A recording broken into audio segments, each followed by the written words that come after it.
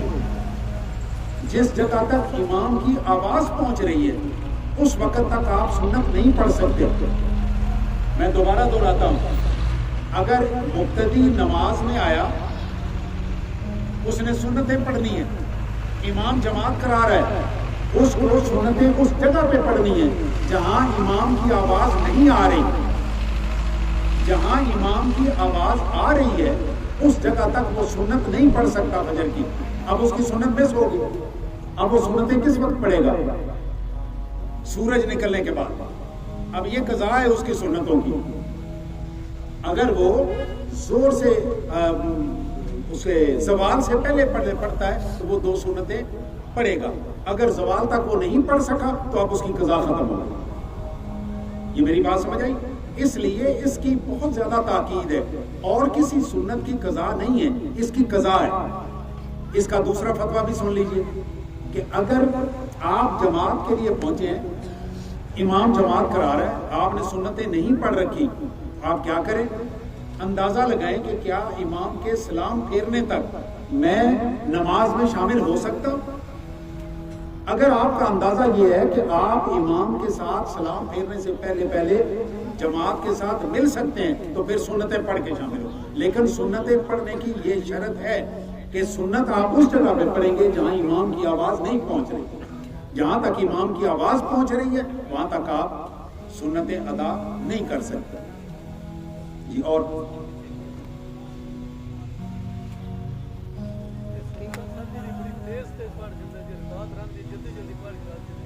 اس پہ تو میں نے پورا ٹائم لگایا کہ نماز سکون سے پڑھیں۔ آپ نے رکوع کرنا ہے تو رکوع میں گھٹنوں پہ آپ کے ہاتھ پہنچے تو آپ کا رکوع شروع ہے، اس سے پہلے آپ کا رکوع شروع ہی نہیں ہوا۔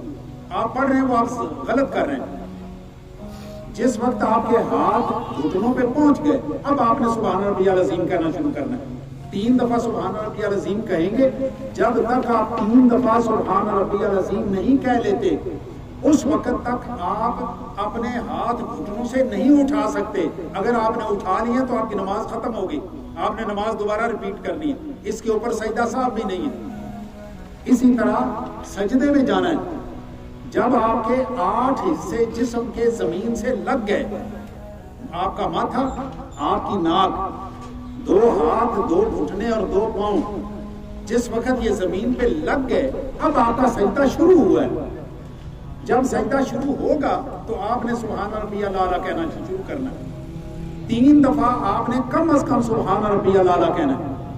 اب 3 دفعہ جب تک سبحان ربی الاعلیٰ نہیں کہتے اس وقت تک آپ اپنا ماتھا، اپنی ناک، اپنے ہاتھ یہ زمین سے نہیں اٹھا سکتے۔ اگر آپ نے اٹھا لیا تو آپ کی نماز ختم ہو گئی ہے، آپ نے نماز نئے سے پڑھنی ہے، اس کے اوپر سجدہ صاحب نہیں۔ یہ میں پہلے میرا خیال ہے 3ری دفعہ میں آج کے دن میں یہ بات آپ کے سامنے دہرا رہا ہوں۔